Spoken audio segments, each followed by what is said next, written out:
Hola, ¿qué tal? Buenas tardes. Le damos la bienvenida a todos en esta charla que vamos a hacer sobre ajedrez, acá con Juan Carlos Carranza, periodista y autor también del ajedrez argentino y mundial. Bueno, vamos a comentar sobre una etapa del ajedrez muy exitosa, es como la edad dorada del ajedrez argentino, que va desde la Olimpiada del año 39, que por todas las circunstancias que vamos a hablar ahora fue muy importante, hasta prácticamente 20 años. En esos 20 años, hasta el año 60, Argentina se ubica en la élite del ajedrez mundial, por equipos y a través de jugadores individuales que participan de las principales competencias mundiales. Circunstancias especiales, ¿no? La vamos a tratar de detallar, vamos también un poco los nombres de quienes fueron los integrantes de esa generación dorada, logros conseguidos, y bueno, vamos a poner un par de posiciones y partidas también para que ustedes vean cómo jugaban. Bueno, esto por mi parte, espero que lo disfruten, y ahora los dejo en compañía de Juan Carlos Cabra. ¿Qué tal? ¿Cómo les va, amigos? Así es como dice Guillermo, vamos a contar el origen del auge del ajedrez argentino, de cómo es que se da hay una serie de conjunciones de hechos desafortunados en el mundo, pero que para Argentina fueron hechos que la beneficiaron y permitieron impulsar el ajedrez argentino como nunca antes, digamos, en ese periodo que Guillermo menciona, entre el año 39 y el año 60, 62. Vamos a tener una sorpresita porque tenemos reservado en esta charla una sorpresa, porque no les quiero adelantar, pero quédense en la charla porque van a escuchar un testimonio muy importante. Mientras esperamos que más gente se sume a la charla, vamos a contar que el Torneo de las Naciones en el año 39 se desarrolló entre el 24 de agosto y el 19 de septiembre. Quiere decir que en esta fecha, para esta fecha, en el año 39 se estaban realizando las últimas rondas del torneo que se jugó en la ciudad de Buenos Aires, en el Teatro Politeama, en la calle Corrientes, un teatro de la calle Corrientes, que la anécdota es que el dueño, el antiguo dueño de ese teatro era un gran ajedrecista que se llamaba Eugenio Zamudio. Y cuando entremos en la charla vamos a cantar algunos detalles, pero hubo que sacar todas las butacas del teatro y generar algún tipo de nivelación del suelo, porque imagínense, un teatro está preparado para que haya un desnivel.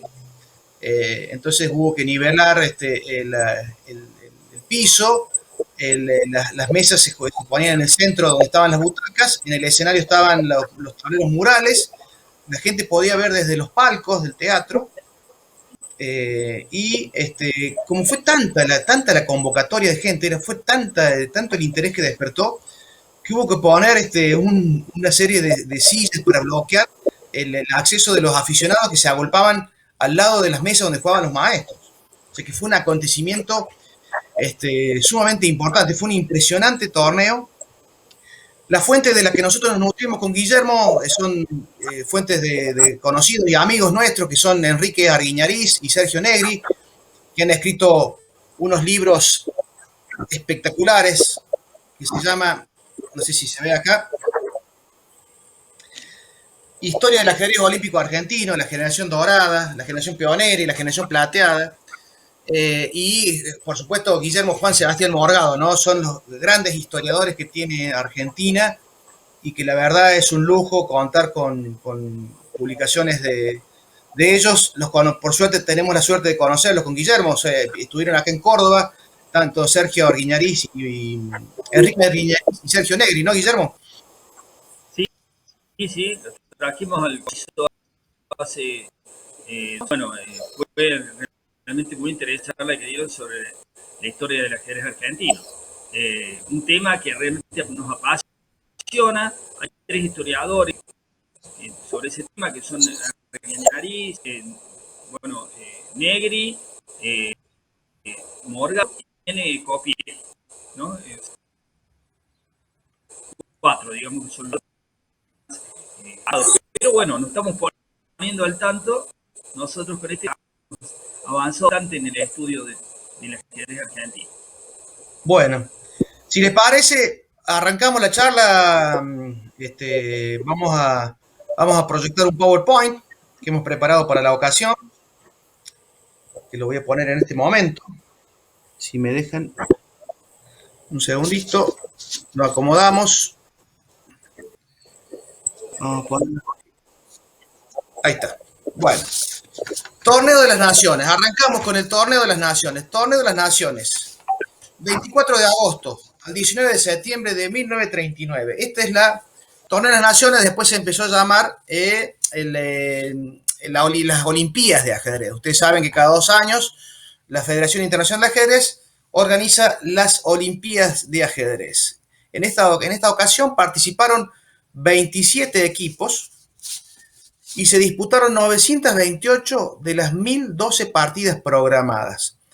Hay que recordar que estamos hablando de una época en la que Europa se debatía en una tensión que derivó en la Segunda Guerra Mundial. Y habían venido al país todos los equipos europeos que estaban en esa disputa, ¿no? Alemania, Polonia, Francia, Inglaterra. Bueno, fue todo una verdadera conmoción, porque mientras se estaba desarrollando la última ronda del Torneo de las Naciones, Alemania invade Polonia y se decreta el inicio de la Segunda Guerra Mundial. O sea, es decir que muchos de los maestros europeos que estaban jugando se cortaron las comunicaciones con Europa, es decir, que no podían volver, digamos, no podían volver a un continente en el que se desataba una de la peor conflagración mundial bélica, con lo cual ese fue el evento desafortunado que tuvo el mundo, que paradójicamente favoreció a Argentina por el hecho de que muchos de esos maestros europeos se quedaron en la República Argentina y de alguna manera enriquecieron a nuestros ajedrecistas, a nuestro ajedrez, ¿no? Acá están viendo el Teatro Politeama, donde se jugó el torneo, así como yo les cuento, digamos, que hubo que hacer toda una reacondicionar el teatro para poder instalar los tableros. Y una cuestión que uno dice, Argentina está en crisis, pero parece que siempre hemos vivido en crisis, ¿no? En ese momento, el presidente de Argentina era Roberto Ortiz, que había sido ministro del presidente Justo.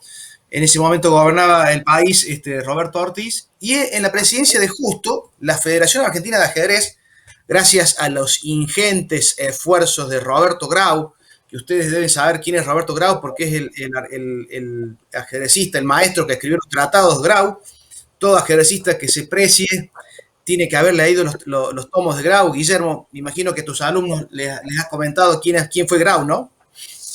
Sí, Grau fue un gran difusor del ajedrez, aparte de ser el mejor jugador argentino. Luego a él. Sí, él era periodista, jugador de ajedrez en 3 facetas importantísimas. Realmente enseña un poco a jugar al ajedrez, desde el tomo 1, o la cartilla, que también es anterior al tomo 1, al tomo 4, donde habla de estrategia. Esa obra está en todas las librerías de ajedrez especializadas y las que no son especializadas también, y ha sido revisada por el gran maestro Oscar Pano en las ediciones actuales. Pero la verdad que es una obra monumental para la época. Bueno, el asunto es que Roberto Grau fue el gran impulsor de que Argentina fuera sede de este torneo de las naciones, y logró que el Congreso en la presidencia de Justo, aprobara una partida de 150.000 pesos para, para los gastos del torneo, y la otra parte le iba a poner la Federación Argentina de Ajedrez. ¿Qué pasó? Porque siempre pasa algo en Argentina. Resulta ser que el ministro de Desarrollo Social de Ortiz, Eduardo Kohl, el ministro de Desarrollo Social, dijo: no, esa plata la vamos a destinar a cosas más urgentes y más importantes. Y nosotros, ajedrecistas, decimos: ¿qué puede haber más importante que un torneo de ajedrez, no? Pero bueno, resulta ser que hubo una tensión importante hasta al punto de que estuvo a punto de suspenderse el torneo porque no se giraban los fondos necesarios.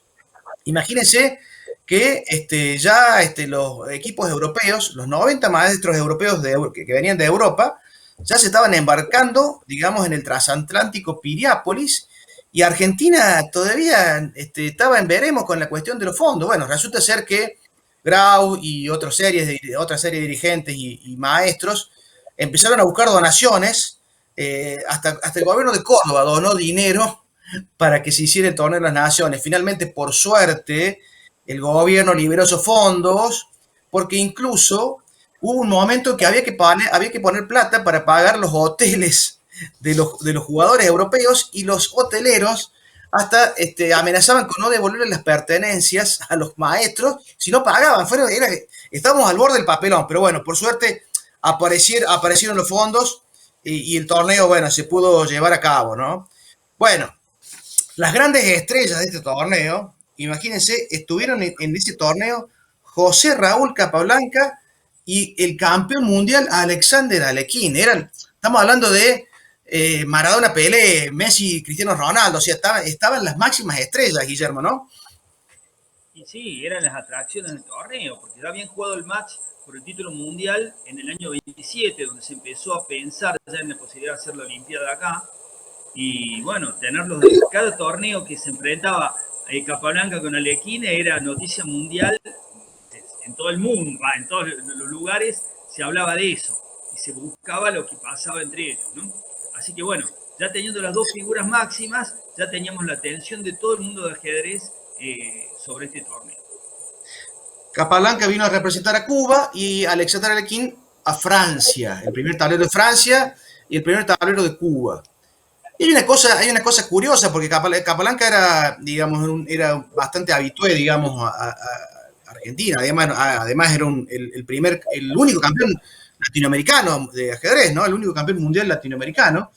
Era toda una celebridad Capablanca. Y Carlos Guimar, que es un gran maestro que tuvo Argentina y que también fue presidente de la Federación Argentina de Ajedrez santiagueño, este hombre había conseguido que el diario Crítica le permitiera, digamos, ofreciera a Capablanca comentar las partidas del torneo para que salieran publicadas en el diario. Claro, Capablanca le iba a hacer una serie de impresiones y Guimar era el que iba a terminar escribiendo las columnas de Capablanca. A mí me pasó como periodista en el diario de La Voz del Interior, cuando trabajaba en la sección de deportes en el Mundial 94, yo fui Macaya Márquez, porque yo le tomaba los audios a Macaya Márquez en ese mundial y después terminaba escribiendo una columna firmada por Macaya Márquez. Bueno, en este caso, Guimar era quien escribía las notas y Capablanca las aprobaba. Resulta ser que la primera vez Guimar le acerca una carta, la primera nota a Capablanca la lee en 2 segundos, le dice: está muy bien, muchacho, y la publica Guimar. A la partida siguiente le trae de nuevo ya a Guimar la columna que tenía que aprobar Capablanca, y le dice Capablanca, esto cuenta Guimar, ¿no? Oye, chico, esto está perfecto. Dice: a partir de ahora no me consultes más. Dice: pon lo que usted quiera y firma como José Raúl Capablanca. O sea que el tipo, después de eso, ya las columnas eran solamente de Guimar, porque Capablanca ya había decidido que todo lo que escribiera le aprobaba todo lo que escribiera. Bueno, son unas tantas anécdotas que tuvo este torneo de las naciones. Bueno, acá está el equipo. Este es el equipo que compitió. Ya vamos a ver la tabla de posición en la que quedó Argentina en este torneo de las naciones. En el torneo de Jacobo Olchan, Isaías Plessi, Roberto Grau, ese gordito del medio. Ese Roberto Grau, ese es el gordito autor de los tratados Grau. Luis Piazzini y Carlos Guimard, el autor de la anécdota con Capablanca, digamos, este era el equipo que defendió los colores argentinos en el torneo de las naciones. Y así quedamos. Fíjense, Guillermo, fíjate, lee quiénes son los países, cómo quedaron la tabla final de posiciones y quiénes eran los rivales. ¿Me sí, ¿me copias, Guillermo? Ah, bien. Bueno, acá estamos viendo. Bueno, ahí está. Se te entrecorta, Guillermo. ¿Hola? ¿Se escuchan? Se te entrecorta, sí. Bueno, No sé. voy a pasar el celular, porque esto estoy en la computadora, voy a pasar el celular. Me paso a modo celular. Bueno. Que seguramente va a ser mejor que este. Así que. Bueno, mientras tanto les voy comentando. Fíjense cómo fue la tabla final. Estamos hablando de que participaron 27 equipos. Hubo una preliminar, lo que se llama round robin, hubo una preliminar para llegar a la final. Y esta es la clasificación general en la que sale primero Alemania. Fíjense los nombres: Elis Cases, después Guillermo va a hablar mucho de Elis Cases, digamos, que es uno de los grandes maestros del primer tablero, que en ese momento era austríaco, pero como Austria había sido anexada a Alemania, jugó para Alemania. Y todos estos maestros alemanes se quedaron a vivir en Argentina, después cuando estalla la Segunda Guerra Mundial. Fíjense el impulso que le dio al ajedrez argentino tener estos maestros que compitieran contra nuestros jugadores y les ayudaran a crecer. Segunda, Polonia, que ahí está nuestro gran Naxdorf, el mejor jugador argentino nativo, digamos, o sea, no nativo, digamos, pero que se nacionalizó. Estonia, ahí está con Keres en el primer tablero, el campeón sin corona. Suecia y Argentina en el quinto lugar. Y Checoslovaquia, de los cuales Pelican y Scalica se quedan a vivir. Escuchá, dale, te escuchamos, Guillermo.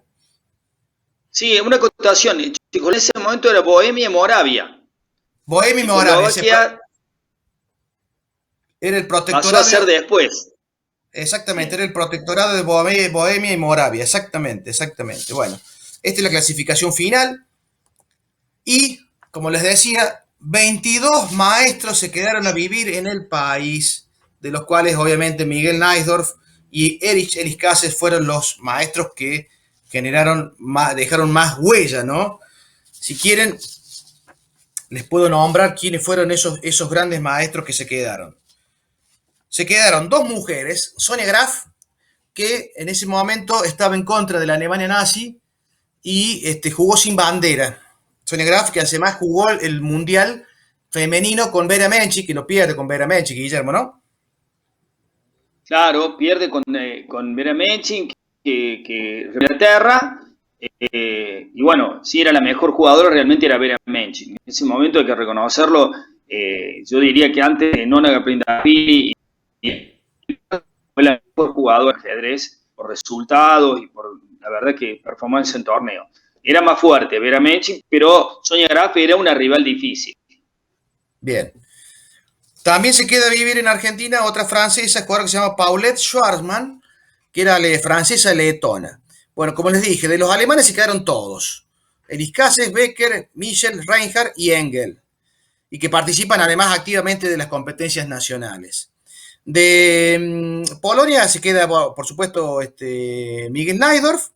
De los checos, digamos, o del protectorado de Bohemia y Moravia, se quedan Scalica y Pelican, el lituano Lukis, el letón Feijins, el holandés de Ronde y el estonio Raud. Bueno, que el estonio Raud es lamentable, digamos, porque este hombre se deprimió tanto que estuvo asilado en un instituto psiquiátrico y este hombre luego se quita la vida a los 28 años de edad, digamos. Es la triste historia de uno de estos maestros que tuvo que quedarse en Argentina. Todos los demás lograron rehacer sus vidas. Elis Cases, por ejemplo, terminó viviendo en Córdoba. Los alemanes, algunos vivieron en La Plata. en Vicente López, bueno, en Asdor en Buenos Aires. Y así fue como el impulso de estos maestros europeos hizo que el ajedrez argentino creciera, Guillermo, ¿no? Sí, ahí ahora arreglé la computadora, ahí me escuchan bien de ahora. Sí, O ahora te sigo escuchamos mejor, sí. sí, si no sigo en modo celular. Bueno, sí, Bien. realmente fueron los dos más destacados porque en ese momento estaban en una posición muy expectante, incluso el Iskase más que Naidor. El Iskase estaba entre los que era prácticamente el tercer jugador del mundo, ¿no? Junto con Bottini, estaba que también se quedó un par de años que es en Argentina. Bueno, pero Naidor, que era muy bueno, tenía mucho potencial, bueno, despegó. Cuando se quedó en Argentina, despegó, realmente alcanzó un nivel impresionante. El Iskase lo contrario, digamos, su techo fue en Europa. Cuando volvió acá, no tuvo tanta actividad porque yo creo que él se radicó en Brasil, en Argentina, y el nivel de Brasil en ese momento no era comparable con el de Argentina. Era bastante inferior. Así que eso tampoco pudo esos años que pasó en Brasil, el Icaces, para, para, eh, para seguir manteniendo su nivel, ¿no? Y cuando volvió, pues mantiene un super nivel, pero no era ya el quinto jugador del mundo. Que Naidor sí pasó a ocupar ese lugar en el concierto mundial. Bueno, fíjense el influjo que tuvo la historia del Torneo de las Naciones, el influjo que tuvo en Argentina en sus representaciones olímpicas. Vamos a señalar que recién las Olimpiadas ajedrecísticas vuelven en el año 50, después de la Segunda Guerra Mundial, que termina en el 45, y allí ya Argentina estaba conformado por un mix de maestros argentinos y maestros extranjeros. En el año 50, Argentina sale segundo, subcampeón, medalla de plata, detrás de Yugoslavia y por delante de Alemania Federal. Hay que decir que en esta Olimpiada todavía no participaba la Unión Soviética, si no lo va a hacer en la Olimpiada siguiente. En ese momento, en ese año 50, Argentina formaba con Miguel Najdorf, Jacobo Bolbochán, Carlos Guimar, Julio Bolbochán, perdón, Julio Bolbochán, porque Jacobo era el hermano, ten razón. Julio Bolbochán, Carlos Guimar, Rosetto y Pilnik. Pilnik de origen alemán, digamos, pero su familia se radicó en Argentina cuando Pilnik tenía 15 años. Rosetto, bueno, argentino, y Bolbochán y Guimar, y Najdorf y Elis Cases. No, Elis Cases en esa Olimpiada no participa. En el año 52 ya se suma Elis Cases, Najdorf, Pilnik y Rosetto, y obtenemos de nuevo el subcampeonato delante de sí ya de la Unión Soviética, ¿no? Y tercero era Yugoslavia. Éramos potencia mundial en esa época.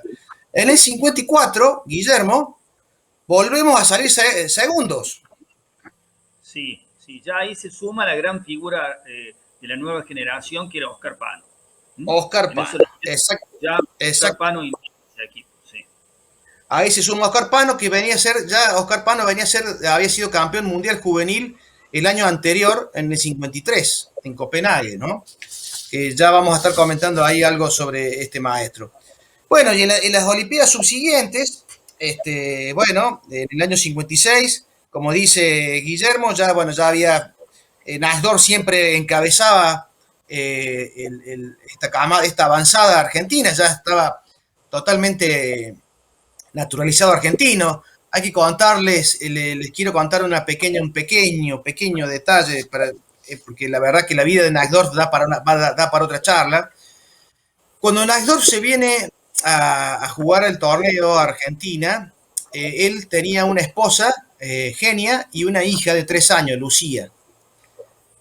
Ya se vislumbraba en Polonia que los alemanes amenazaban con invadir territorios, ya había indicios de una guerra, a pesar de que había Polonia hecho una alianza con Francia e Inglaterra.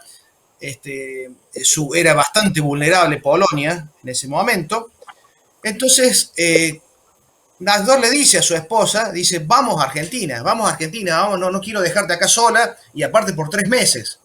Bueno, estaba todo preparado porque Nasdor viniera a Argentina con su mujer y su hija, y Genia tiene la mala suerte de enfermarse de una gripe, de una neumonía, y en ese momento es como que no se permitía viajar a las personas con fiebre, porque, bueno, eso podía generar una especie de cuarentena en un barco. Imaginen, no teníamos, no estaban desarrollados como ahora, tal vez los antibióticos, ese tipo de medicamentos que hoy son tan de uso corriente. Y además Genia no se sentía, la esposa de Nasdor, la primera esposa de Nasdor, no se sentía en condiciones de viajar. Entonces le dice Genia, no, anda vos, Miguel, después vemos, no va a pasar nada. Pasó lo que pasó, y la mujer y la hija de Naisdorf murieron en un campo de concentración en Auschwitz. Esa es la triste historia de Miguel Naisdorf, que la verdad que es para contar, da para una charla entera, porque es impresionante, digamos, el dolor que tuvo que soportar Naisdorf y rehacerse, y bueno, y salir adelante, ¿no? Y de hecho salió adelante Naisdorf. Bueno, eso como una postilla, digamos. Luego, bueno, fíjense que, bueno, vamos a pasar a la Olimpiada del 58, donde Argentina obtiene el tercer lugar. En el 58 ya se suma un cordobés, Guillermo Redolfi.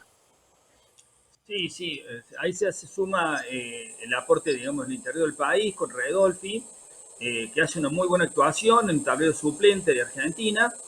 Y bueno, eso ya abre una puerta para que siempre hubiera jugadores del interior en el equipo. Todas las generaciones, imagínense que toda la gran actividad que había, obviamente, digamos, como para el interior del país. También se creció muchísimo el interés por el ajedrez, hubo grandes torneos que se hacían en el Mar del Plata, por ejemplo, y los campeonatos argentinos por equipo, donde participaban los mejores jugadores del país, en el interior del país. Bueno, eso dio lugar a que aparezcan grandes jugadores, y el primero de Córdoba que apareció en Olimpiada fue Rodolfo Redolfi, ¿no? Fallecido recientemente, una edad muy avanzada, tenía 86, pero realmente era un lujo hablar con él porque se acordaba perfecto, una lucidez increíble cuando nos contaba sobre la Olimpiada y porque los torneos que fueron antes, porque hicieron como un torneo previo que se jugó, creo que en Bulgaria, hicieron un torneo previo a ir al viaje a la Olimpiada, ya que viajaron a Europa, participaron de ese torneo también, así que, bueno, es muy interesante la experiencia de Redolfi al respecto. Bueno, Guillermo siempre cuenta una historia que contaba Redolfi. Redolfi dice que él siempre antes de jugar un torneo de ajedrez comía huevos fritos, porque dice que el fósforo se alojaba en el lóbulo frontal del cerebro, y eso activaba las neuronas. La verdad que yo lo he practicado muchas veces de comer huevo frito antes de jugar un torneo, y lo único que me ha dado es dolor de estómago y mucho colesterol. No sé en el caso de Guillermo, ¿cómo te ha ido a vos con el huevo frito, Guillermo? De Redolfi era fanático. Sí, incluso él contaba que había rivales que le preguntaban ¿qué comió? Y decía, un par de huevos fritos. No, y decía, está una partida durísima. Sí, era muy simpático Redolfi, la verdad. Bueno, y en esa digamos, la llegada de estos maestros que se quedaron, estos maestros europeos, el Torneo de las Naciones y las Olimpiadas, dieron sus frutos en Oscar Pano, que fue el primer campeón mundial juvenil y sudamericano en 1953. Ahí lo tenemos en la pantalla al jovencito Oscar Pano, el ingeniero Oscar Pano. Y en la foto a la derecha lo estoy entrevistando cuando vino en el año 2013, Guillermo, a recibir el premio 400 años de cultura que le otorgó la Universidad Nacional de Córdoba. Y la verdad que es un lujo hablar con este hombre, porque además tiene una memoria impresionante, se acuerda de todo. Y vamos a pasar a mostrarles, con Guillermo tenemos preparado una sorpresa, porque le vamos a pasar la partida que Pano le gana a Spassky en Gotemburgo. Estamos hablando del Internacional de Gotemburgo, Guillermo, o es... Sí, el Internacional de Gotemburgo del año 2005. Sí, sí, sí, sí. Y, Nada menos que Boris Spassky, que fue campeón mundial, ¿no? Ah, y pero vamos a... previo tenés algo, ¿Cómo? otro tablero. Ah, Tenías un tablero. tengo una cosita, también tengo una cosita para mostrarles. Tengo una cosita para mostrarles que me había olvidado. Les voy a mostrar una cosita que es una pequeña anécdota, anécdota, diría un amigo mío. Una pequeña anécdota, acá la tengo. Bueno, en esta posición, queridos amigos, estaba jugando con blancas, Capablanca, estamos hablando del Torneo de las Naciones, 1939. Capablanca con blancas, Roberto Grau con negras. Capablanca, le tocaba jugar, estaba totalmente, en esta posición está totalmente ganado, Guillermo, ¿verdad? Totalmente ganado. Capablanca tiene peón de más, un caballo en el centro, centralizado. El rey si bien el rey de Capablanca no está tan seguro, está más seguro que el rey que está en el rincón, porque puede ser atacado por también caballo. Y bueno, pasó increíble acá. Yo creo que esto, el famoso, le quedó lo que decimos una imagen residual a Capablanca. Pensó que el rey de Grau estaba en H7, sino que se encontraba todavía en H8. Y entonces, increíble. Capablanca juega. Claro, ahí pensando que era jaque y el rey ya se había movido antes, H7. Y error, porque ahora Grau podía tomarle el peón de C4 con jaque. ¿Ven? Le puede tomar el peón de C4 con jaque y bueno, ya le está comiendo peones, ya se le complicaba la partida bastante a Capablanca. O sea que ya Entonces, y la anécdota es que Capablanca juega la dama claro, y la suelta. Y la suelta la claro, dama. ¿Y qué pasa en ajedrez con pieza tocada, con la soltada la pieza? ¿Qué pasa? Es pieza jugada ya, Guillermo. pieza jugada. Cuando la pieza se suelta en la casilla donde está, donde la dejamos, no la podemos mover a la otra casilla. Si la tenemos en la mano sostenida, podemos ir a otra casilla donde esa pieza pueda moverse. Pero la dama tiene, una vez que la... O sea, ahí es pieza soltada, pieza jugada. O Bueno, sea, pieza tocada, pieza movida. pero ¿qué hizo Capablanca? ¿Qué hizo Capablanca? No, La arregló. volvió la pieza. Y la jugada de 7 con jaque era la jugada buena. Claro. Es la jugada buena.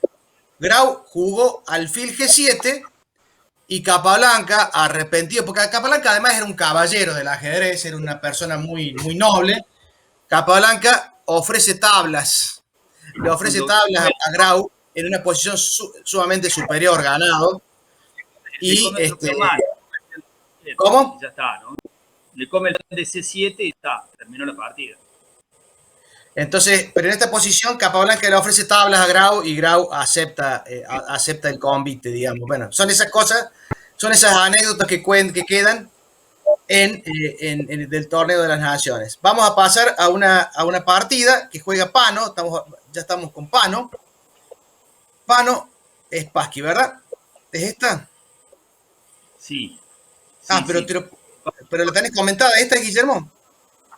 Me parece que no estaba comentada. Ahí está. Ahí está. Perfecto. Yo la voy pasando, Guillermo, y vos la vas comentando, ¿sí? Yo la paso. Pano abre con la apertura Reti, caballo F3, que puede ser generalmente una inglesa. Muchas veces trampa una inglesa que es mover el peón de C4. El fianchetto rey, Pano en la pista, jugar con fianchetto rey. También eso nota claramente la influencia de los maestros europeos que tenían los esquemas con fianchetto desarrollados, ¿no? Tanto el Icase como Nato utilizaba mucho el fianchetto de rey. Y Pano, discípulo de Wolfgang, hablando de cortos esquemas.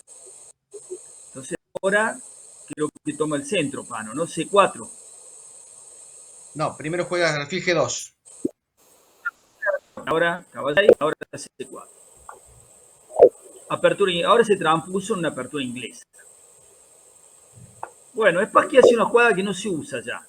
Lo que hace Spassky ahí no se usa porque Generalmente se lo utiliza el caballo en G8 y jugar el alfil a G7 y el caballo va por E7, ¿no?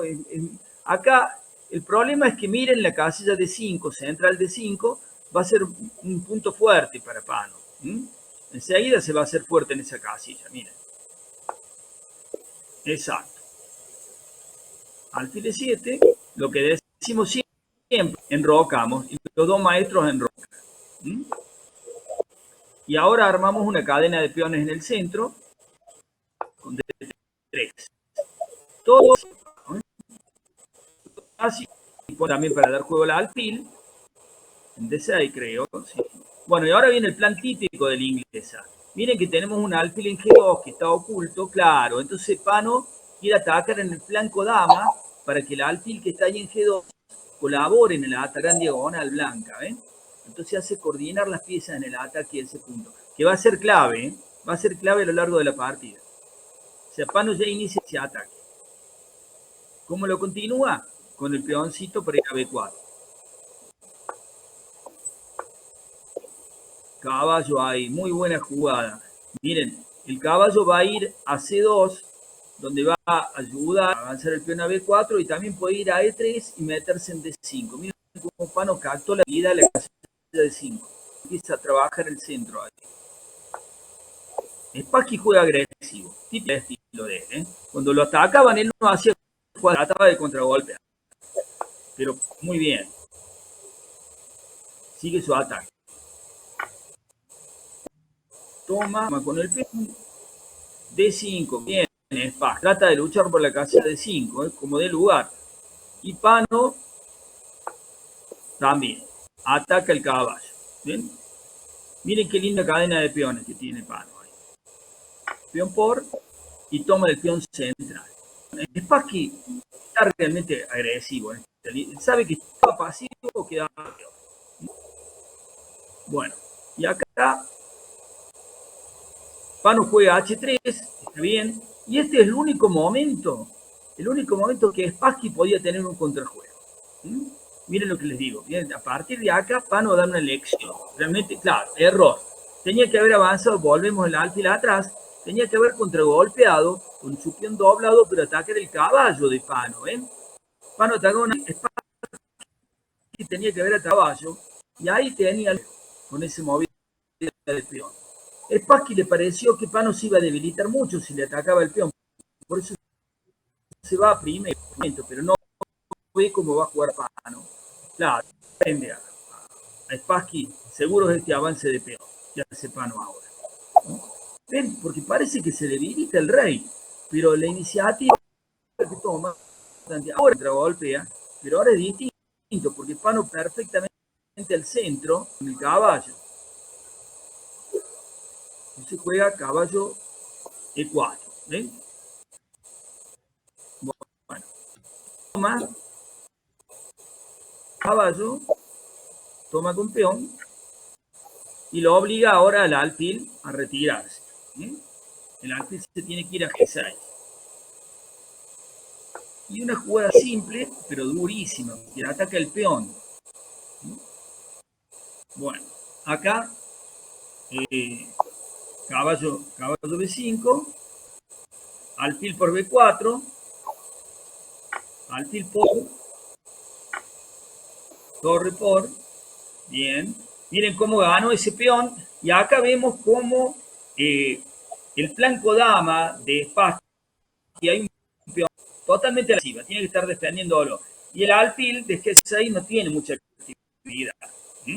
Bueno, entonces Spassky siempre tratando de jugar activo. Ataca la torre y defiende el caballo. Y Pano no pierde tiempo, hace lo mismo, ¿no? Una jugada de defensa, desarrollo. Miren el caballo, defendido por el peón central, defiende la torre. Caballo entra a C3 y la dama se va porque se la estaban amenazando. Ahora vemos, claro, acá juega muy activo, típico en su estilo, Spassky, ¿no? Pone las torres en el... Sabe que está peor, pero va a tratar de defender como se hizo, ¿no? Con jugadas activas. Bueno, Pano no pierde de vista el ataque ya lo inició al comienzo de la partida, cuando jugó la torre B1 para jugar B4 y presionar el flanco dama. Miren qué lógica, miren qué armonía de Pano, ¿eh? Miren esta posición de Pano. A ver, ¿qué pieza de Pano tiene defensa? Ven que todas las piezas de Pano están protegidas entre sí, pero presionando además. ¿Ven? Como todas las piezas de Pano están coordinadas. Miren, y ahora coordina la torre también atacando la dama. Perfecto. Todo perfecto, ¿no? Todavía no ganó, ese es el único problema. Por ahí en ajedrez juega muy bien y todavía no podemos conseguir ventaja. Pero Pano no pierde nunca de vista su plan, que era presionar ese peón que ha quedado ahí retrasado en el flanco dama. Entonces proyecta la torre a la fila más importante, en este caso esta fila, porque desde ahí se atacan los peones y se ataca también al rey que está ahí atrás. Pano ya está mirando que ese rey del Spassky, si cae ese peón, las torres van a empezar a atacarlo, ¿eh? Ya está mirando eso, un maestro ya está mirando las posibilidades de ataque, no solo en el flanco dama, sino en el flanco rey. Spassky se siente mal y trata de contragolpear. Dice, por lo menos que no me ataquen la dama. Pero el peón cayó, no había manera de defenderlo. El triple ataque ya no tenía forma de defenderlo. Y las torres van pasando al flanco rey.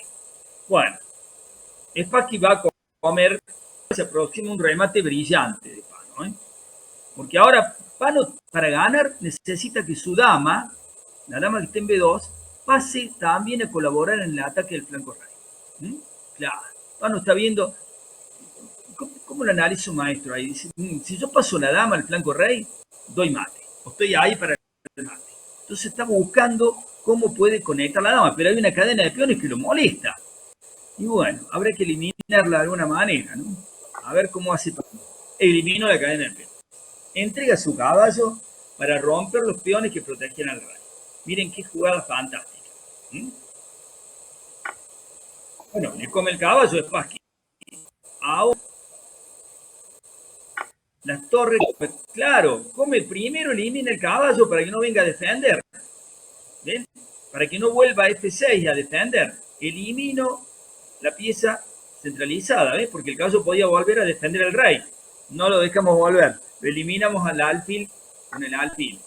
Acá, y ahora viene la sorpresa o todavía no. Falta un poco. Torre por jaque. Miren la fila séptima. Cómo entró las torres de Pano. Luego empezaron en el flanco dama y llegaron al flanco rey. Bueno, tiene que mover al rey. Spassky no le queda más remedio. Se va al rincón tratando de salvarse. Y ahora, ¿cómo remata la partida Pano? Jaque. Ven con la torre. Claro, si la alfil come la torre, la dama come el peón de E5 con jaque y después va a G7, da por la torre de A7 y da jaque mate. ¿Ven? Nos tomamos un segundito, la vemos a la posición. ¿Ven? Si la alfil come la torre, claro. Entonces Pano da jaque, tiene que mover al rey, va delante del rey, jaque mate. Miren la torre del flanco, cómo se coordinó en el ataque, ¿no? Bueno, Spassky tenía preparado algo para que no le den mate. Y su jugada era rey G8. Confiaba en esa jugada. Pero ¿qué pasaba? Bueno, y acá les tenemos preparada una pequeña sorpresa, porque ahí, Walter, cuando vos quieras, vamos a hacer rodar un audio. Yo tuve hace poquito la oportunidad de entrevistarlo a Pano a través de un Zoom, y lo que le vamos a pasar ahora es el audio donde yo le pregunto a Pano sobre esta posición. Cuando vos quieras, Walter, ponemos el audio. Estoy viendo la partida suya con Spassky en Gotemburgo. Y la pregunta mía es la siguiente, maestro.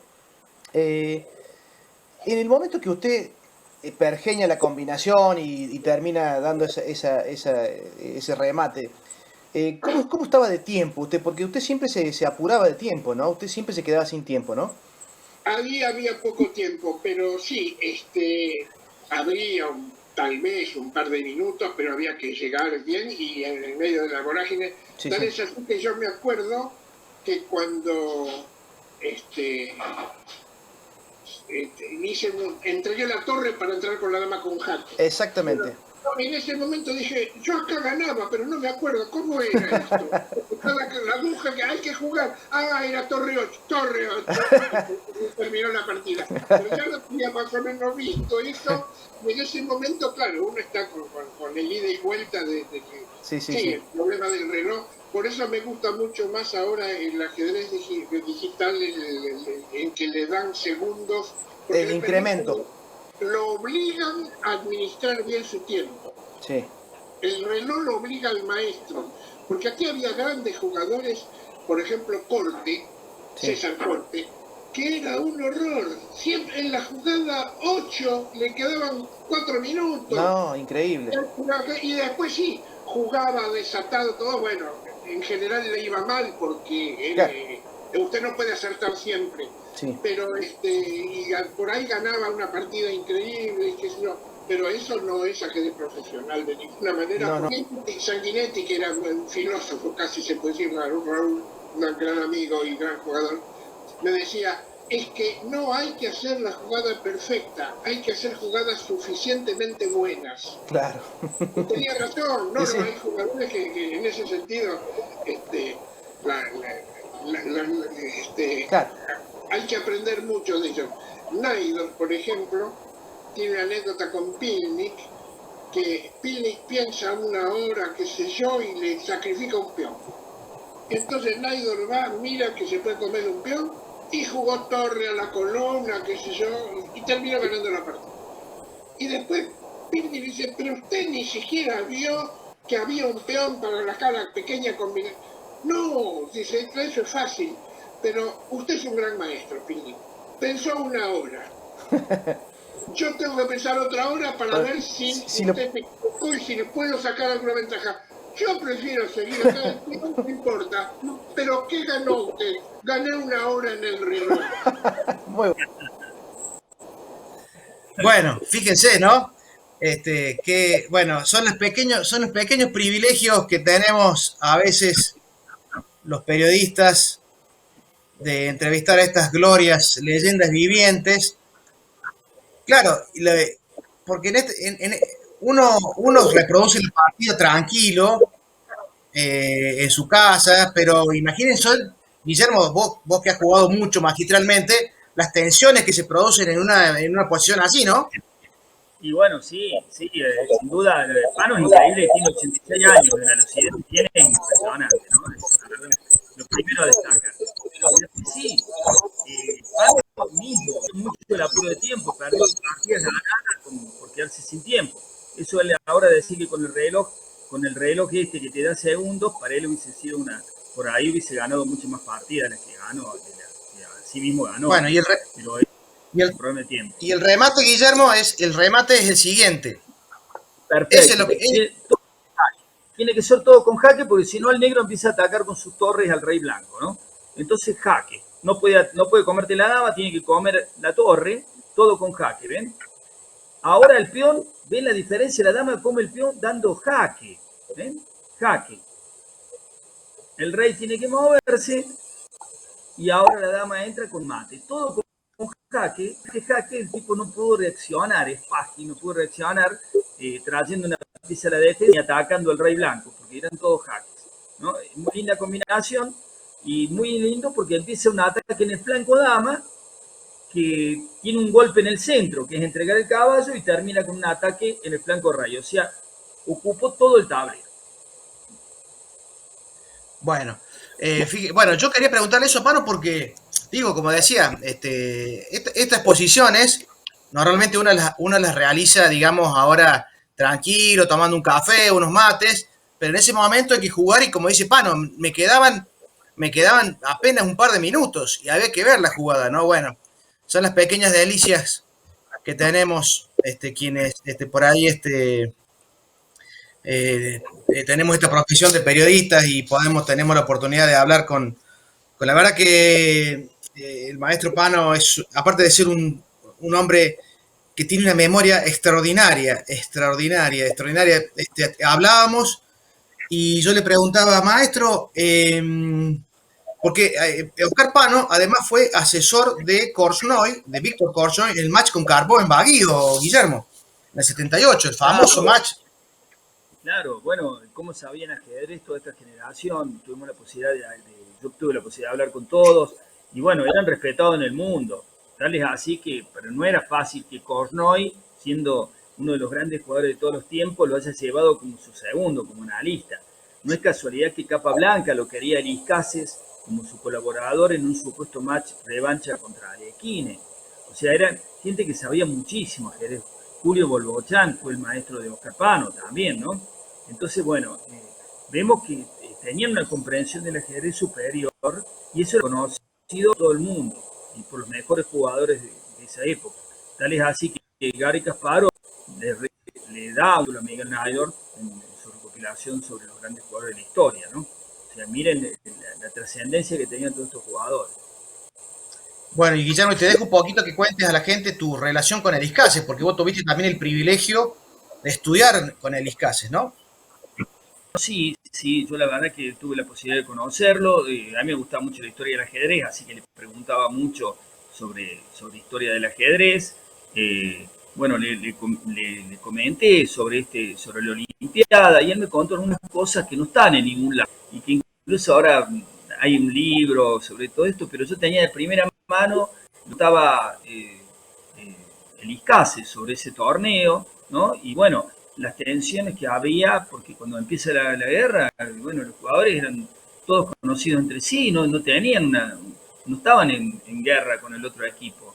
Entonces, bueno, cuenta una historia de que, por ejemplo, aparte él me decía, ninguno de los alemanes queríamos volver porque íbamos a ir a pelear al frente, ninguno quería ir a la guerra, ¿no? O sea, todos tenían la decisión de quedarse. Y bueno, resulta que Alekhine, que había sido incluso muy conocido con Elis Cases, porque Elis Cases es su segundo, le prohíbe, los llama, él estaba jugando para Francia, Alekhine, y les prohíbe de que se den la mano, que iban a jugar el match contra Alemania, pero no podían darle la mano a su rival al inicio de la partida. Y bueno, dice, nosotros en una situación que lo superaba, y comenta que hicieron y se salvaron en el hotel. No, se dieron la mano en el hotel y después cuando vino la partida nos saludaron por orden del capitán que era de Francia, que era Alekhine. Bueno, una situación. Después, bueno, todos terminantemente no tenían una participación política porque tanto Naidorf como Elis Cases terminaron integrando el equipo argentino. Pero bueno, nos tocó una situación muchos jugadores que vos comentaste que volvieron a Europa murieron en la guerra. Petrov, Lituania, de Letonia, Petrov, que volvió y murió en la guerra. Y bueno, 1000 casos que fueron gente que perdió la familia, como Naidorf. Elis Cases también, dice, cuando habían muerto los dos padres. Toda una situación muy triste. Keres, que tuvo que volver, uno de los mejores jugadores del mundo, y tuvo que volver después de 2 años, 3 años viviendo en Argentina, consiguió la posibilidad de volver a Suecia y ahí llegar hasta Estonia, ¿no? Y después terminó siendo ciudadano anexado por lo que fue la Unión Soviética, Estonia. O sea, toda una situación que no se puede entender lo que pasó. Bueno, ahora lo podemos ver. Y en una gran diferencia, que no había comunicación. O sea, mandar una carta como Naidorf, ¿cómo se comunicaba Naidorf con su familia? ¿Cómo sabía qué estaba pasando? Era imposible. Elis Cases no sabía que había sido de sus padres. No tenía dónde mandar. Las cartas tardaban años en llegar. O sea, muy complicada la situación desde el punto de vista de todos esos maestros que tuvieron, y así todo lo agradecido que eran Argentina, porque yo la verdad es que los hablaba tanto Cases como Naidorf, eran más argentinos que uno, eran muy agradecidos de haber podido estar acá, y no solamente él, todos los maestros, Pelicán, por ejemplo, que se quedó en Chacabuco, ¿no? Yo tenía la posibilidad de hablar con ellos y la verdad que eran La verdad que eran como que tuvieron una segunda vida, porque de haber estado en Europa, no sé, no podían haber corrido la suerte de casi 30 maestros, 20 maestros de ajedrez que murieron en la guerra, ¿no? Así que bueno, una historia Bueno, triste. Guillermo, ya que estás contando eso, cuento la historia de Najdorf. Najdorf, como decís vos, él no podía comunicarse con sus familiares en Polonia, entonces él hizo una proeza mundial de jugar, primero jugó en Rosario 43 partidas simultáneas a ciegas. O sea, jugar contra 46 rivales a la vez, pero sin mirar el tablero. Pero no solamente eso, o sea, Najdorf ganó la mayoría de las partidas. Ganó 36, empató unas 4 y perdió solamente 2, una cosa así. Pero no le validaron ese récord mundial porque Konstanowski, creo que fue Guillermo, que jugó una simultánea ciega, 43 simultáneas ciegas. Él decía que no había habido veedores internacionales. Entonces Najdorf fue a San Pablo y sí, con veedores internacionales jugó una partida 45 partidas simultáneas a ciegas, Bueno, uno y de los ganó veedores, la... el Icaces, los ¿Cómo? veedores de. El Icaces fue uno de los veedores de esa exhibición en San Pablo. Así Así es, estoy que, buscando acá, repasando acá los... Pero sí, ganó la mayoría de las fue, partidas e incluso jugó con más rivales. Jugó con más rivales claro, porque había rivales que dejaban de jugar y se sentaba otro. sí, sí, fue terrible. Pero duró más de un día, fue una locura lo que hizo. O sea, él comenta que no lo volvería a hacer, porque no pudo dormir durante 2 días, después del Sí, sí, esfuerzo sí. mental que hizo para Sí, terminar sí. esa. Bueno, y al parecer esa hazaña dio vuelta al mundo y algunos de los familiares que sobrevivieron se enteraron de que Miguel estaba vivo y la anécdota que figura en un libro que también es muy recomendable, que lo tengo acá, que se llama La segunda vida de Najdorf. ¿Mm? Acá. La segunda vida de Najdorf. El autor se llama Gabriel Siegel. Cuenta la anécdota que estaba Najdorf en el año 50, estaba jugando un torneo en Nueva York y en un subte de Nueva York había una persona leyendo un diario en polaco. Entonces, Najdorf se pone a leer las noticias, a husmear en el diario del polaco y le dice, este hombre le dice, ¿usted sabe leer polaco? Sí, le dice, yo soy polaco. Ah, mire usted, dice, ¿y de dónde es usted? ¿Dónde vive usted? En Argentina. Ah, mire, yo tengo un primo en Argentina que es muy famoso, es un ajedrecista muy famoso. Bueno, Najdorf, por esa anécdota, conoció a un primo de casualidad en Nueva York que sobrevivió al holocausto nazi. Son una de las tantas historias que tiene el famoso viejo Najdorf, que vos también tuviste mucha oportunidad de conocerlo, Guillermo, integraste equipos olímpicos con él. Claro, claro. Yo tuve la suerte con toda esa generación de jugadores de tener un muy buen trato. Con Naidor hablaba mucho, también yo le preguntaba mucho por los torneos. Bueno, a mí me gustaba toda esta parte, así que siempre tuve la suerte de que mi primer empate con un maestro internacional lo hago con Jiri Pelikan, el jugador de República Checa, en ese momento de Bohemia y Moravia, que se radicó en Chacabuco. Y bueno, mi primer empate tenía 14 años, lo conseguí contra Gil Pelican, que era maestro nacional. Para mí fue un baldarazo, ¿no? Porque estaba bien empatado con un maestro que aparte era famoso porque había estado jugando en la Olimpiada del 39. Para mí era estar enfrentando a esos jugadores. Y bueno, la verdad que yo disfrutaba con esto, hablar con ellos. Bueno, y hay unas cositas que tienen en común. Por ejemplo, esto interesante, tanto por su lado a Naidor y por su lado a el Iscase. Y los dos coincidían en algo, ¿no? Coincidieron en algo. Le pregunté cuál era el maestro más simpático, ¿no? De la ajedrez. Y los dos me dijeron lo mismo, Capablanca. Capablanca era el maestro más simpático, o sea que todo el mundo lo quería, Capablanca. Y les pregunté cuál era el más antipático. Yo ya le pregunté el simpático, me pregunté el antipático. Alequine, los dos me dijeron Alequine. O sea que realmente eso coincide un poco con el perfil que tenía el maestro, ¿no? Capablanca y Alequine opuestos totalmente. Y y bueno, y Bueno, y como cierre de la charla, Guillermo, vamos a decirle que, digamos, todo este impulso de los maestros europeos, o sea, logramos equipos olímpicos que estuvieron en la élite durante muchos años. Pano fue campeón mundial juvenil en el 53 y después apareció Carlos Bialicki, campeón mundial juvenil en el 59. Digamos hasta ahí llegó, digamos, esa onda expansiva de lo que fue, digamos, la erradicación de los maestros europeos en Argentina. bueno, estaría Raúl Sanguinetti también integrando ese grupo que enseguida se incorporó a los equipos olímpicos, que eran más o menos de esa generación, intermedio en. O sea que realmente salieron jugadores que, digamos, que dominaron la escena de la no solo argentinos, sino latinoamericanos.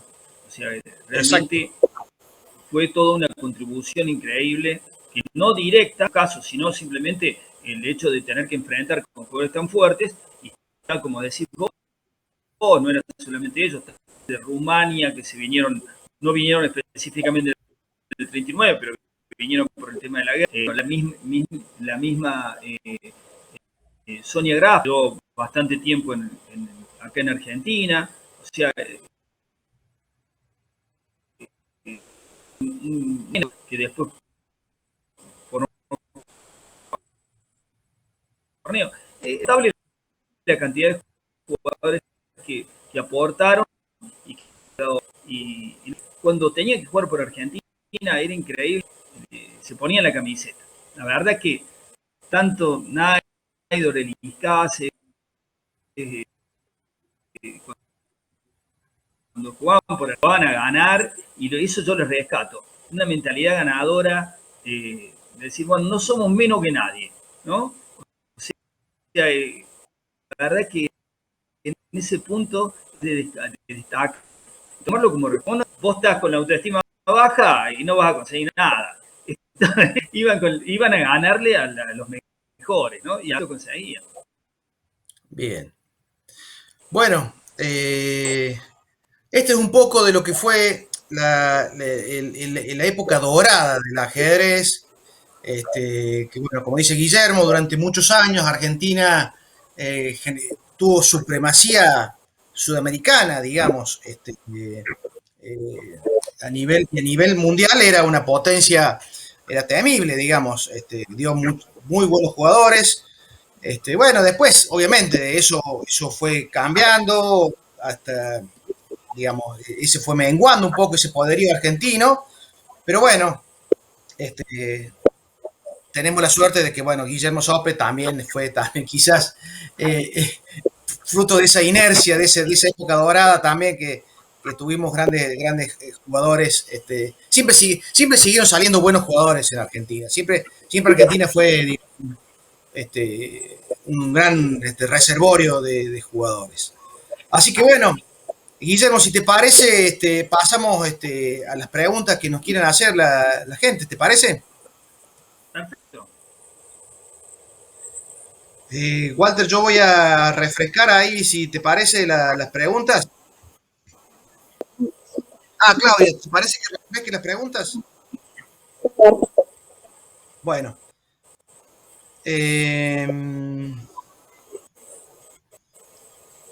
Bueno, acá empiezo con las preguntas. Carolina Oviedo dice si vamos a dar algún taller online, Guillermo. Nosotros le podemos decir que nosotros tenemos un curso online que lo pueden ver en el campus virtual de la Universidad Nacional de Córdoba. Es un curso que se llama De Peones a Reyes. Si ustedes ponen en Google De Peones a Reyes, La caja también lo tiene, la caja de previsión también lo pueden, ¿te acordás que lo compartimos con la gente de la caja también al curso? Sí. Aparte del campus virtual, o sea, pueden buscarlo eso está disponible, y es un lindo curso que hicimos. La verdad que con la Universidad Nacional nos pusieron toda la tecnología para que salga bárbaro, y la verdad que estamos orgullosos de cómo sale ese curso. Nosotros, pero sí por el todo, no estamos acostumbrados a que nos den tanta apoyatura visual y para desarrollar un curso, ¿no? Así que está muy, muy lindo. Pueden seguirlo ese. Bueno. Marcelo Rivera, pregunta Guillermo, ¿algún programa que permita a los alumnos de los colegios para que se implemente el ajedrez en las aulas y así buscar nuevos talentos que continúen las excelentes posiciones logradas por el maestro Sope? Pregunta. Bueno, eso vos lo sabes perfectamente. Veníamos muy bien encaminados y bueno, la pandemia obviamente el ajedrez no... esperemos que el año que viene poder retomar, porque había un interés, mucho interés y habíamos hecho ya capacitaciones con un programa, pero bueno, justo nos tocó la pandemia y nos frizamos un par de años, el año que viene a insistir, pues yo creo que es cierto que el ajedrez puede aportar mucho, no solo el nivel de ver educación, ¿no? De desarrollo cognitivo, también puede aportar mucho, no solamente para sacar jugadores, por supuesto que como tiene un componente deportivo, seguramente también van a decantar. Porque a todas las personas les hace bien jugar al ajedrez. Tenemos lo que estamos diciendo, Pano, Naidor, Eliscase, 86 años, 85 años y una lucidez que no es habitual, ¿no? Bien. Pregunta Clementina Osuna si el Teatro Politeama todavía existe. El Teatro Politeama queda en la calle Corrientes 1490. Yo no sé si existe con ese nombre, Guillermo, pero tengo entendido que el teatro debe estar, pero no sé si con el nombre Politeama. Sí, no sé, yo creo que no sé si está como era, creo que ha cambiado, pero lo mismo que el club argentino, no estaba en ese momento donde está ahora. Habría que chequear eso, pero sí.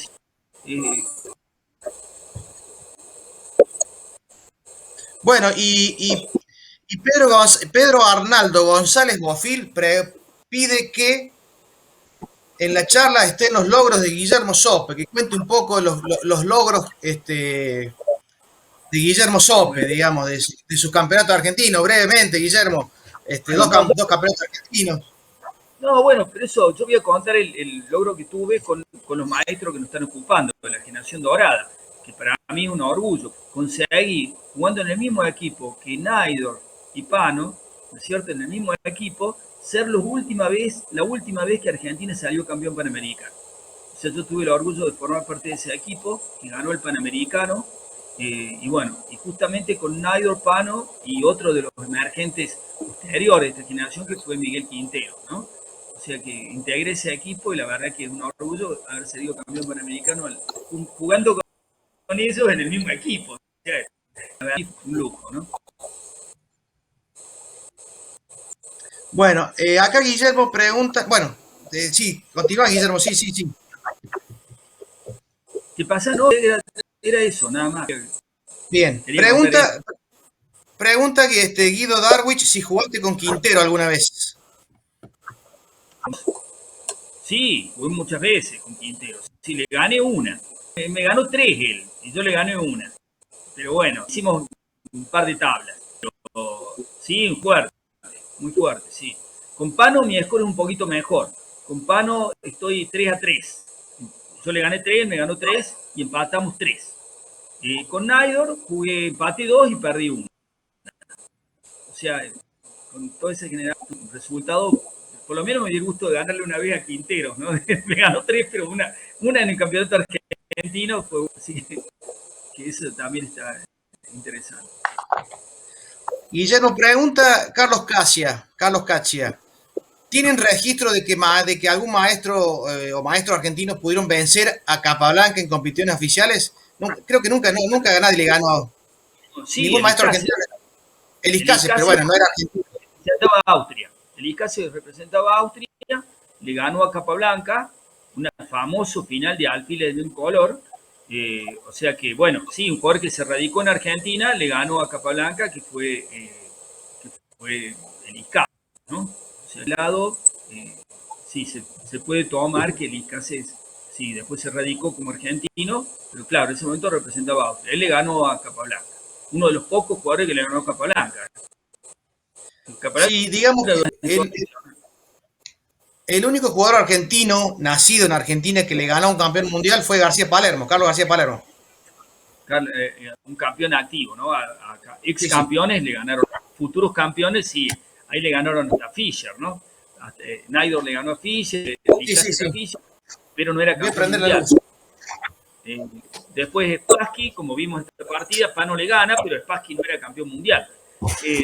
Claro. Naidor tal, jugadores importantísimos, pero en actividad el único García Palermo que le ganó. Bueno. Bueno, Guillermo, no, por ahora no hay más preguntas. Ya creo que hemos abusado de la confianza de nuestros amigos televidentes. Simplemente agradecer la invitación de la caja, digamos, es la segunda charla que tenemos, Guillermo, ¿verdad? Sí, la segunda charla, correcto. Sí, sí. Espero que le haya Así gustado. Que muchas gracias. Es una etapa muy interesante del ajedrez argentino, ¿no? La etapa, yo diría, más interesante que tuvo el ajedrez argentino.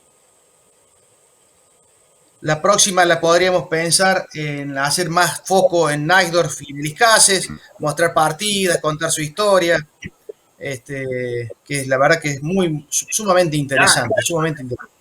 Hablar de ellos da para horas hablando de esos jugadores.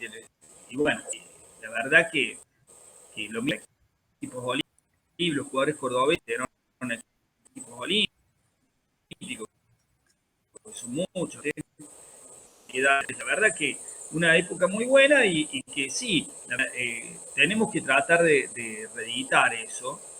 Ahora hay jugadores con mucho talento, esperemos que se consolide la nueva generación y bueno, podamos volver a estar, yo no te diría peleando por un subcampeonato, como era eso, pero sí estar peleando entre los 10, 15 mejores equipos del mundo, ¿no? Recuerden que ahora es todavía más difícil porque no hay un solo país como era URSS. Ahora la URSS se dividió en 20 países o más, donde el nivel es muy fuerte. Y muy fuertes. Así que bueno, muchas gracias por la invitación, muchas gracias por la atención dispensada. Gracias a Walter Sciaba y a Claudia por la puesta en escena. Y nos encontraremos en la próxima convocatoria. Siempre estamos dispuestos a contar historias de ajedrez porque, bueno, el ajedrez nos entusiasma y nos apasiona, así que nosotros siempre encantados de traerles estas historias y contarles cosas vinculadas a la historia del ajedrez. Sí, yo solamente eso les digo como anticipo para que vamos preparando, que se viene un libro de uno de los que está acá presente, que está preparando su libro, así que bueno, ese va a ser otro motivo para encontrarnos, porque yo sé que, a ver, contale, Juan Carlos, que estás preparando tu primer libro sobre ajedrez. Sí, yo regularmente estoy escribiendo notas en un sitio que se llama En Redacción, que Guillermo les habrá compartido algunas de mis notas. Estoy un poco recopilando el material, lo estoy curando, y básicamente mi libro, digamos, el gancho que tiene es mi encuentro con Karpov, el campeón mundial, el ex campeón mundial en el año 2010, que tengo una anécdota que siempre la cuento, que es que yo después de la entrevista le propuse a Karpov que revisara una posición que jugaba, que yo la llamo la variante Carranza, que es un chiste en realidad, porque la variante Carranza es el gambito Marshall de la defensa siciliana. Y bueno, empezamos a jugar un ping-pong con Karpov y que la partida quedó inconclusa. Pero bueno, no les quiero spoilear el libro. Posiblemente a fin de año ya estemos editándolo. Así que los voy a invitar a que lo conozcan y si quieren comprarlo, será bienvenido. Así que bueno, eso como aviso parroquial que tiró Guillermo. Buenísimo. Así que bueno, muchas gracias y los despedimos hasta la próxima, Guillermo. Perfecto, los despido y bueno, y como siempre, está el curso que damos en la caja, que pueden participar, está el curso, el campus virtual, que pueden buscarlo también para reforzar los conocimientos y todo este tipo de anécdotas, que hay algunas interesantes ahí. Y bueno, siempre relacionado con el ajedrez, estamos nosotros a disposición. Ah, y una cosita más. No se olviden, el día 25 de septiembre, el sábado 25 de septiembre, en el Paseo de la Intendencia, vamos a estar con Guillermo haciendo un encuentro de ajedrez al aire libre, así que están todos invitados. El 25 de septiembre a las 10 de la mañana, en el Paseo de la Intendencia, incluso Guillermo va a ofrecer unas partidas simultáneas, no a ciegas, pero va a jugar simultáneas Guillermo con ustedes, así que van a tener la oportunidad de hacer un torneito con sus pares, así que están invitados todos al día 25 de septiembre, que cae sábado a las 10 de la mañana en el Paseo de la Intendencia. Así que Volvemos a la los espero. realidad de tiempo, así que los esperamos a todos ahí. Muchas gracias. Adiós. Muchas gracias.